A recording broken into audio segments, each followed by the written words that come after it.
Innal hamdalillah nahmaduhu wa nasta'inuhu wa nastaghfiruh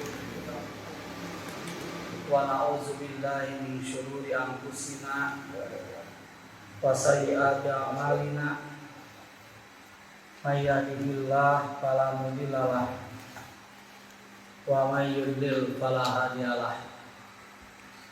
Asyhadu an la ilaha illallah wahdahu la syarika lah wa asyhadu anna Muhammadan abduhu wa rasuluh la nabiyya ba'dahu. Wa qala Allah ta'ala fi Qur'anil Karim, a'udzu billahi minasy syaithanir rajim. Inna anzalna ilaikal kitaba bil haqq litahkuma bainan nasi bima araqallah wala takun bil kha'inina khasima wastaghfirillah innallaha kana ghafurur rahim.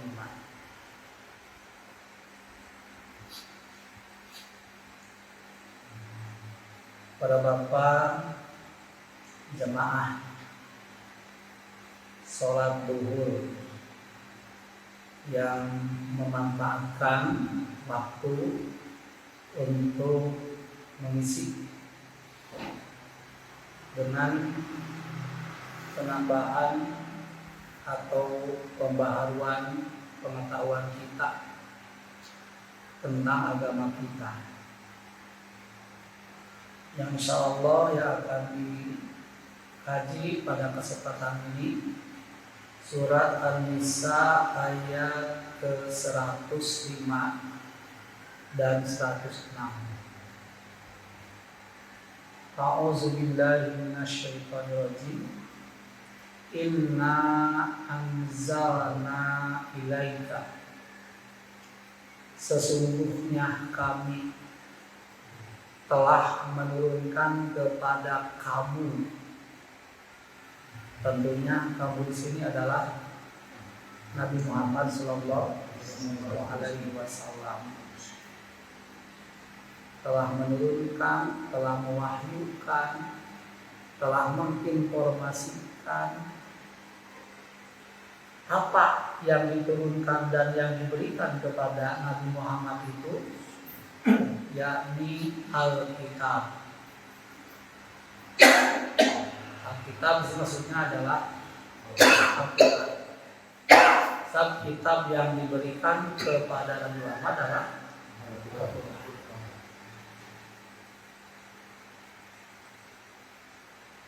Nabil Haqqi, yang kitab itu jelas membawa kebenaran. Isinya pasti benar. Al-Haqqu itu secara bahasa kata yang terdiri dari huruf H dan Q. H dan Q biasanya punya makna untuk menunjukkan kemantapan. Mau koknya didahulukan atau koknya diakhirkan, artinya punya makna mantap. Nah, sesuatu yang mantap itu pasti tidak akan berubah, tidak akan goyah. Yang mantap tidak berubah. Orang yang punya keimanan dengan iman yang mantap berarti tidak berubah, bergeser pada yang lebih buruk. Itu al-haq. Nah, setiap yang hak pasti itu benar. Dan benar itu tidak akan berubah, kan jelas. Setiap yang tidak berubah itu pasti benar. Benda dari atas turun ke bawah. itu pasti benar. Kenapa? Karena bumi memiliki daya gravitasi. Tapi ternyata ada benda terjauh di atas, di bawah malah terbang. Nah itu mah ada penyimpangan lain. Itu ada faktor lain. Jadi yang tidak berubah itu pasti. Yang pasti itu pasti benar. Nah maka Al-Quran ini mantap, tidak pernah berubah, jelas tidak pernah berubah, dan pasti benar. Nah makanya semua yang berkaitan dengan Al-Quran itu semuanya hak. Tidak ada yang tidak berkaitan dengan Al-Quran yang tidak hak. Apa saja yang berkaitan dengan Al-Quran itu? Yang pertama, yang menurunkan Al-Quran itu siapa? Allah. Makanya Allah disebut Al-Haq. Allah disebut Al-Haq. Karena Allah itu pasti dan benar juga adanya. Yang kedua, Al-Quran diturunkan kepada Nabi Muhammad dibawa oleh siapa? Oleh malaikat. Dan malaikat juga disebut hak.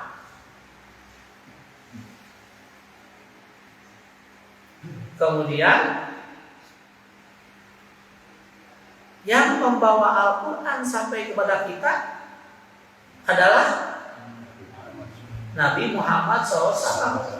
Dan Rasul juga adalah hak. Cara turunnya tidak bisa dijangkau oleh manusia. Cara turunnya juga hak. Redaksinya hak. Bukti redaksinya hak itu tidak ada seorang pun yang dapat meniru redaksi Al-Quran. Dan juga Al-Quran itu redaksinya tidak bisa diutak-atik. Karena Allah jamin, inna anjalna dzikra wa inna lahu lahafidun. Kami yang menurunkan ad-dzikra, yakni Al-Quran, dan kami pula yang menjaganya. Nah di sana makna inna artinya kami. Kalau kami itu artinya apa? Seorang yang berbicara tapi menyangkut juga yang lain. Berarti kalau Allah menegaskan kami yang menjaganya, berarti Allah yang menjaganya juga melibatkan makhluk yang lain. Siapa yang terlibat? Malaikat, Rasul, manusia yang lain. Gimana cara menjaganya itu? Cara menjaganya itu adalah ada melalui hafalan. Sehingga Al-Quran itu oleh Allah diturunkan kepada Nabi Muhammad secara berangsur-angsur. Dan setiap kali turun ayat Al-Quran, sahabat menangkapnya dan sahabat hafal. Turun satu, sahabat hafal. Turun satu, sahabat hafal. Maka pada akhirnya Al-Quran itu tersimpan dalam dada para sahabat itu. Nah kebiasaan menghafal Al-Quran bukan hanya berlangsung sejak sahabat, tapi sampai sekarang dan sampai masa yang akan datang. Kenapa? Allah akan perintahkan untuk sholat itu ada bacaan Al-Quran, dan bacaan Al-Quran itu adalah ayat yang dihafal. Sumakra matayassara minal Quran. Lalu kau baca dari Al-Quran yang mudah, artinya Al-Quran yang hafal. Maka di sini, gimana kalau nggak hafal? Boleh nggak sholat membaca Al-Quran? Kan banyak juga yang dihafal, yang Anda hafal. Kalau sholat baru baca Quran begini, kira-kira terganggu nggak kalau sholat? Terganggu. Hanya fakra matayassara minal Quran. Nah, tradisi menghafal itu berlangsung sejak Rasul dan sampai sekarang, bahkan sampai yang akan ada. Lain halnya dengan kitab-kitab yang lain. Sejak Nabi Musa tidak ada seorang pun yang hafal Taurat, termasuk Musa sendiri tidak hafal. Kenapa? Karena Taurat diturunkannya sekaligus. Surah Al-Imran kan? Alif Lam Mim, Allahu la ilaha illa huwa hayyul qayyum, nazzala 'alaikal kitaba bil haqqi. Apa nazzala kitaba? Berarti wa anzala apa? Surat Al-Imran yang pertama itu Alif Lam Mim, Allahu la ilaha illa huwa hayyul qayyum, nazzala kitaba bil haqqi musaddiqan lima bayna yadayhi wa anzala taurata wal injil. Kalau pada Al-Quran kalimatnya nazzala, itu walaupun terjemahnya sama, nazzala menurunkan, anzala juga menurunkan, tapi ada perbedaan. Makanya kalau membaca terjemah saja, kita memahami Al-Quran terjemah bisa keliru dan salah. Itu makanya perlu adanya tafsir itu. Makanya orang menafsirkan hanya dari terjemah bisa sesat. Nah, maka kita sudah memahami tafsir dari ayat itu. Nah, dibaca nazzala, nazzala itu adalah turunnya berangsur-angsur. Karena berangsur-angsur memberikan kesempatan kepada para hamba untuk hafal. Yang kedua, pas berkenaan dengan Taurat dan Injil kalimatnya wa anzala taurata wal injil. Kalimat anzala maknanya apa? Turun sekaligus. Makanya Taurat yang diterima oleh Nabi Musa alaihissalam itu diterima sekaligus. Kapan? Selama Rasul Musa itu disuruh oleh Allah untuk bertahanus. Di mana? Di Bukit Tur Sina itu selama 40 hari. Musa dipanggil ke bukit untuk menerima wahyu Taurat selama 40 hari. Yang ketiga pulang ternyata Musa As-Samiri ya membuat anak sapi berhala berupa anak sapi yang terbuat dari emas itu. Tuh Musa dipanggil itu untuk menerima wahyu berupa Taurat sekaligus 40 hari dapat itu semua. Makanya Taurat itu tidak ada dalam penghafalan umatnya itu. Dan Taurat Injil itu ditulisnya itu ratusan tahun setelah nabinya, tidak ada. Makanya ya perubahan pasti akan banyak gitu. Karena Allah tidak jamin Taurat dan Injil itu terpelihara. Hanya Al-Quran yang Allah jaminkan untuk bisa terpelihara itu dalam penghafalan para sahabat termasuk kita. Dan sekarang ya yang menghafal Al-Quran lebih banyak lagi. Di kita rumah-rumah tahfidz menjamur, bahkan menjadi daya tarik pendidikan ini. Sekolah yang di dalamnya ada tahfidz diburu orang. Coba sekolah yang keunggulannya tahfidz itu rata-rata muridnya banyak. Nah yang kedua, Pengenalan Al-Quran dengan apa? Dengan cara ditulis. Dan tulisannya tetap menggunakan Rashapus Mani.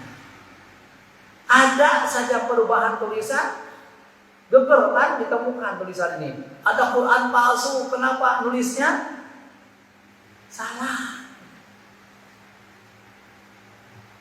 Nah itu diketahui. Kenapa diketahui seperti itu? Allah menggerakkan hati manusia untuk tahu itu. Nah itu Al-Quran itu redaksinya benar, kandungannya dan pesan-pesannya benar. Benarnya tidak ada yang bertentangan dengan pengetahuan. Kalau ada bertentangan dengan pengetahuan, yang keliru adalah pengetahuan. Karena Al-Quran menjadi ukuran tentang kebenaran. Nah makanya menafsirkan Al-Quran tidak harus terperinci, kecuali urusan-urusan yang berkaitan dengan masalah ibadah.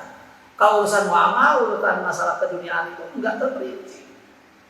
Sebab kalau terperinci dianggapnya inilah yang dimaksud dengan Al-Quran. Sedangkan hasil ilmu pengetahuan, apakah benarnya tetangga? Sering terjadi perubahan, sekarang temukan perkembangan menjadi berubah. Teori kebenaran dalam pengetahuan itu tidak tetap, sering berubah. Nah, Al-Qur'annya tetap, tapi yang keliru adalah tafsir. Al-Quran nggak pernah salah. Yang salah itu adalah penafsiran dari mufassir itu. Nah makanya kekeliruan dalam menafsirkan itu bisa terjadi menyimpangkan dari maksud dan makna dari Al-Quran itu. Makanya hati-hati dalam menafsirkan itu. Termasuk hati-hati dalam menerima penjelasan tentang tafsir itu. Nah itulah yang dimaksud dengan Al-Quran itu adalah hak.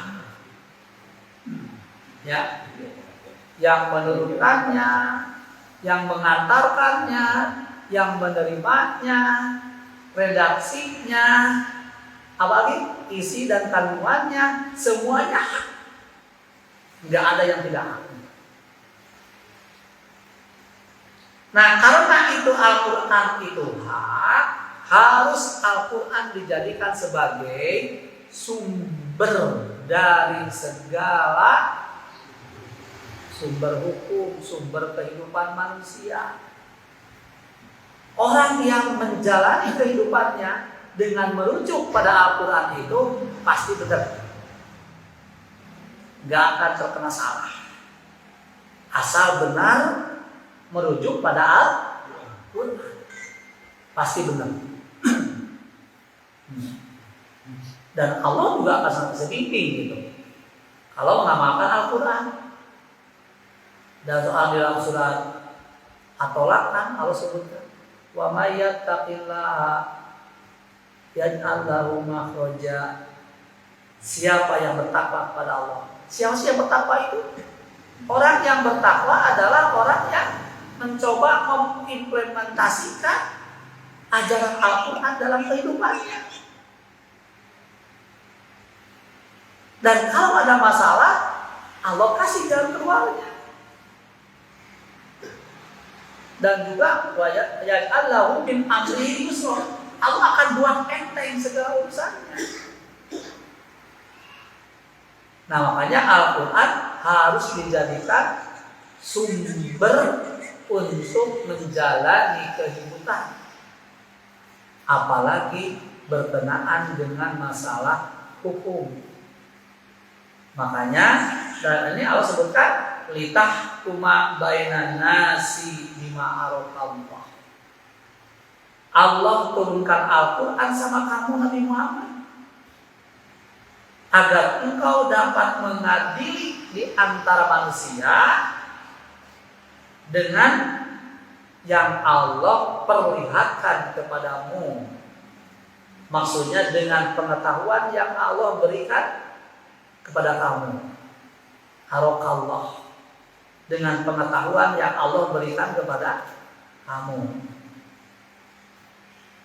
Haro itu apa artinya? Ro'a itu melihat. Dengan yang Allah perlihatkan kepada kamu. Melihat itu ada dua. Ada melihat bil ain dengan mata kepala kita. Ada melihat ra'yun bil qalbi, melihat dengan hati. Apa itu? Pikiran. Dengan pikiran itu. Nah makanya kalau Rasulullah ini keliruan, cepat kembalikan pada pengetahuan yang Allah telah berikan, baik lewat wahyu atau lewat ilham. Saya kemarin menyampaikan Rasulullah hampir saja ya bertindak sesat, hampir gitu.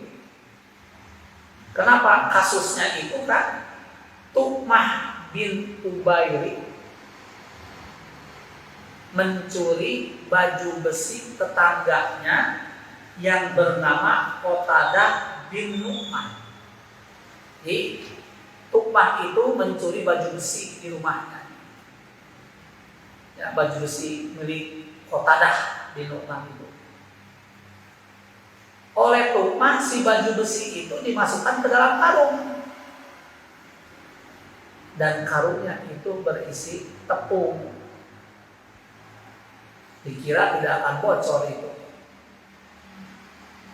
Dia bawa tanpa sepengetahuan pemiliknya itu dan dititipkan dulu sama orang Yahudi yang bernama Zaid bin Samin. Tipanya nitip. Nah, setelah agak lama, ini Qatadah sadar baju besinya nggak ada, karung yang tepungnya pun nggak ada. Nah, pas dia keluar ditemukan ada ceceran tepung itu. Diikuti, pas diikuti itu ternyata masuk ke rumahnya Zaid bin Samin. Maka otomatis dia menuduh bahwa yang mencuri baju besi itu Zaid. Ketika dicek ternyata baju besi itu ada di rumah Zaid bin Samin. Maka otomatis Qatadah itu menuduh bahwa Zaid lah yang mencuri. Tapi Zaid menolak, demi Allah saya tidak mencuri. Dan orang-orang lain dari orang Yahudi ya siap untuk menjadi saksi bahwa Tu'mah tidak mencuri. Yang mencuri adalah Zaid itu tidak mencuri. Bahkan dia menunjuk saya mah di TV sama Tu'mah, Tu'mah yang mencurinya. Dan itu masyarakat sudah ramai bahwa Yahudi lah, si Zaid lah ya mencuri itu. Tapi Tu'mah melemparkan Zaid melemparkan yang mencuri adalah Tu'mah. Nah, Tu'mah bersama anggota keluarganya berkunjung kepada Rasulullah, berbincang-bincang bahwa Tu'mah itu tidak mencuri. Tu'mah tidak mencuri. Ya Rasulullah, kan Tu'mah orang Islam, udah beragama Islam, masa dia mencuri? Dan gak mungkin dia mencuri. Tu'mah pun menyampaikan, demi Allah ya Rasul, saya tidak mencuri. Nah, kira-kira Rasul secara pikiran dia akan berpihak kemana? Berpihak ke Tu'mah orang Islam, dikuatkan oleh keluarganya dengan sumpah bahwa dia tidak mencuri. Nah, Rasulullah hampir saja memutuskan bahwa Tu'mah lah yang benar. sedangkan Zaid dah yang menyusul. Dalam keadaan itu turunlah ayat yang tadi. Ya, hendaklah engkau menetapkan hukum dengan yang Allah telah perlihatkan, Allah ajarkan kepada kamu. Berarti itu mengingatkan. Nah, Rasulullah supaya menggunakan kacamata batin itu. Hampir saja menetapkan itu. Nah, makanya Rasulullah itu selaku manusia biasa dan bisa terpengaruh oleh si terdakwa kan? Kalau yang terdakwa itu menyampaikan bukti-buktinya yang benar, maka keputusannya itu pasti benar. Kan sekarang tergantung barang bukti kan ya? Gitu. Kalau buktinya palsu, maka hasilnya pun gimana? Buktinya palsu, maka hasilnya itu adalah salah secara material, tapi benar secara formal. Di dalam hukum itu ada disebut kebenaran formal, ada kebenaran material. Kebenaran formal itu kebenaran berdasarkan bukti yang ada. Kalau benar material, secara nyata benar, tapi hukum akan berpihak pada ada dan tidak adanya barang bukti. Seorang ngaku-ngaku, nih tanah saya, dan orang saksi semua mengatakan tanah dia, tapi sertifikat atas nama bukan dia. Yang benar yang mana? Sertifikat. Itu. Kenapa? Karena orang dapat mencari bukti seperti itu. Nah, makanya ya Nabi Muhammad bisa saja dipengaruhi dengan kebohongan si terdakwa itu.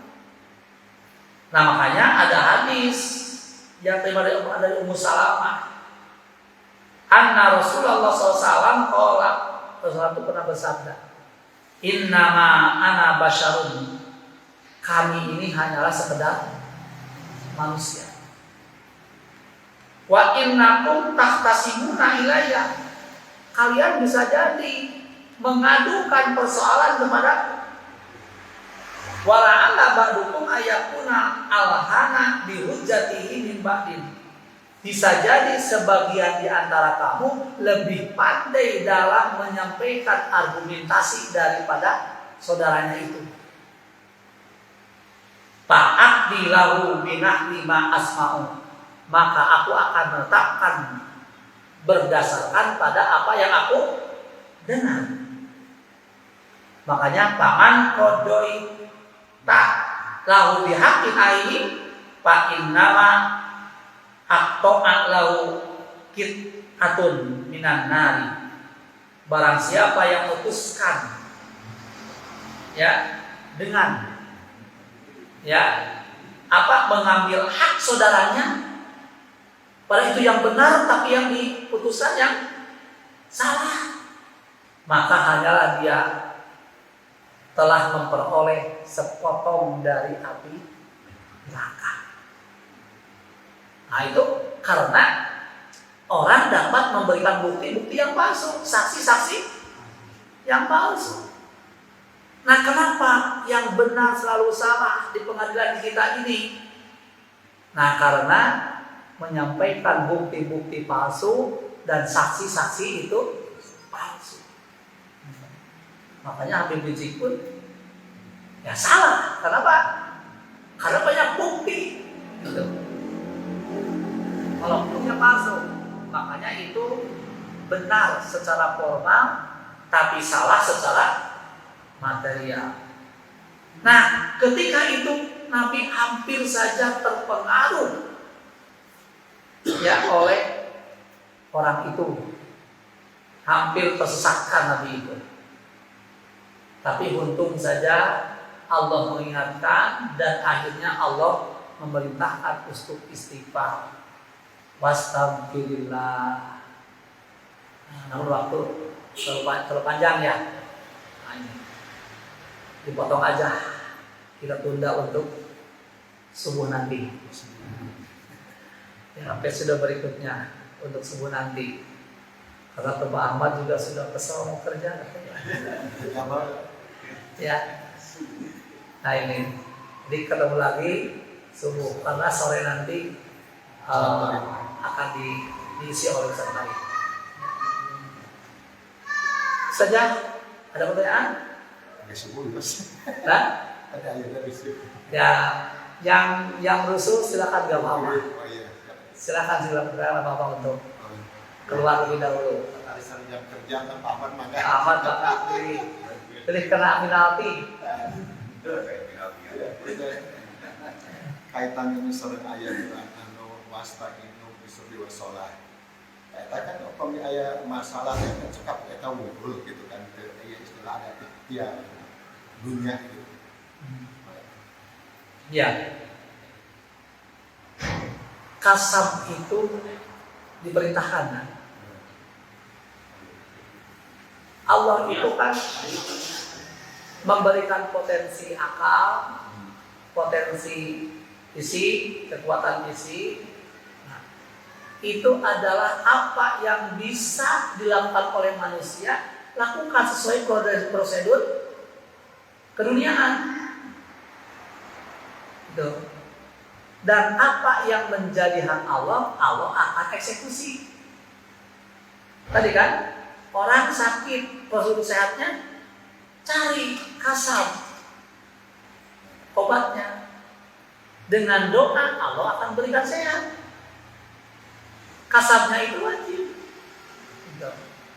Kan tidak semua kasab berhasil kan? Tidak semuanya. Karena ada hak Allah. Tempuh prosedur secara duniawi. Makanya Rasulullah mencela orang yang berdoa di masjid, ya Allah berilah aku rezeki, tapi jangan kalau usaha. Gitu. Nah makanya dalam ini tempuh prosedur duniawi karena Allah sudah memberikan potensi akalnya, ya potensi godoknya, potensi syahwatnya, tempuh itu. Kalau tanpa menempuh itu, ya itu hanya mewujudkan orang yang malas saja. Siapapun diperintah. Rasulullah kasar enggak? Kasar. Aman dong. Para sahabat kasar sama. Abu Bakar kasar, Utsman kasar, semuanya. Berarti yang tidak kasar. Adapun hasil akhir itulah otoritas Allah.